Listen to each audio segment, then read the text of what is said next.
C'est là que la vidéo s'était arrêtée.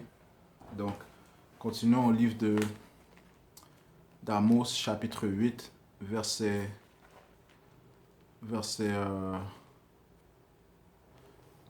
11. Ça dit: Si voici les jours viennent, dit le Seigneur l'Éternel, où j'enverrai la famine dans le pays, non pas la disette du pain et la soif de l'eau, mais la faim et la soif d'entendre les paroles de l'Éternel.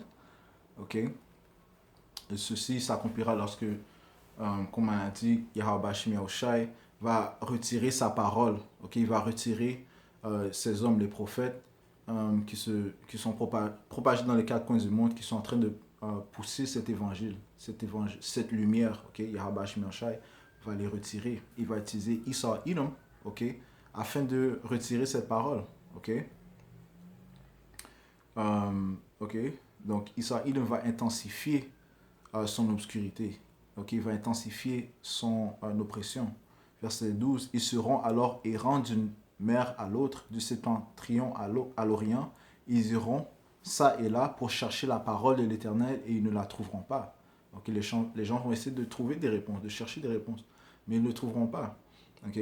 Puisque Yahweh Shemioshai a désigné un temps pour donner ses paroles et un temps pour que les élus la reçoivent, afin qu'ils soient sauvés des tourments qui vont venir sur la terre. Ok? Et les autres qui sont dans l'obscurité resteront dans l'obscurité. Ok? Comme il est indiqué dans le livre de Proverbes 21 et 16. Ok? L'homme qui s'écarte du chemin de la sagesse reposera dans l'assemblée des morts. Ok? Donc tous ceux qui s'écartent de cet évangile, qui est la lumière, ceux qui choisissent la noirceur, resteront dans la noirceur. Ok? Ils seront dans la congrégation des morts. Ils seront comme des cadavres, comme on l'a mentionné plus tôt. Ok? Ça dit ici, ils iront ça et là pour chercher la parole de l'Éternel et ils ne la trouveront pas. Ok? Donc, il y aura une grosse obscurité. Ok? Les choses vont s'intensifier. En ce jour, désolé, les belles jeunes filles et les jeunes hommes mourront de soif.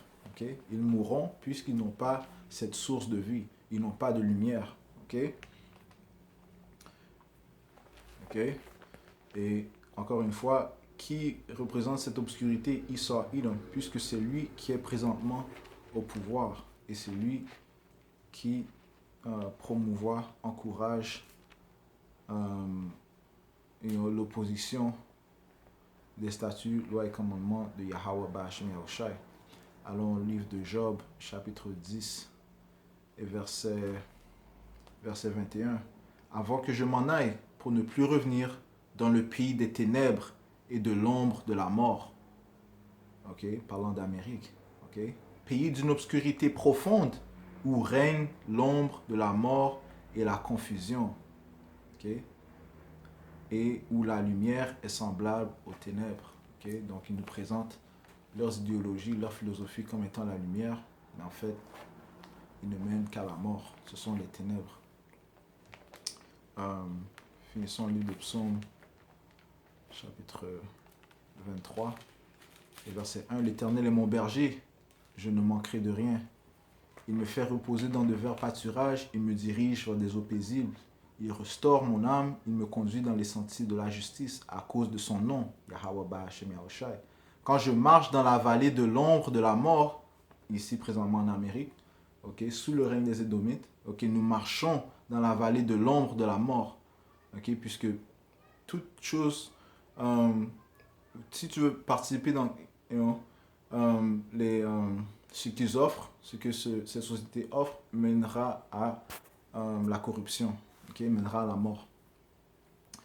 Okay? Quand je marche dans la vallée de l'ombre de la mort, je ne crains aucun mal, car tu es avec moi, ta houlette et ton bâton me rassurent. Okay? La houlette et le bâton sont les Écritures. Et voici la lumière que Yahweh Hashem Yahushai nous a donnée au milieu des ténèbres. Okay?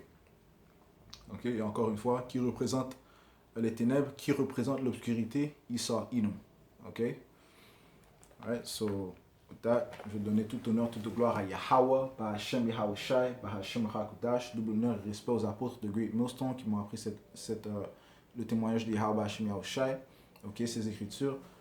Salutations aux croyants et aux croyantes qui attendent patiemment la venue de notre sauveur Yahushai. Shalom aux élus. Shalom.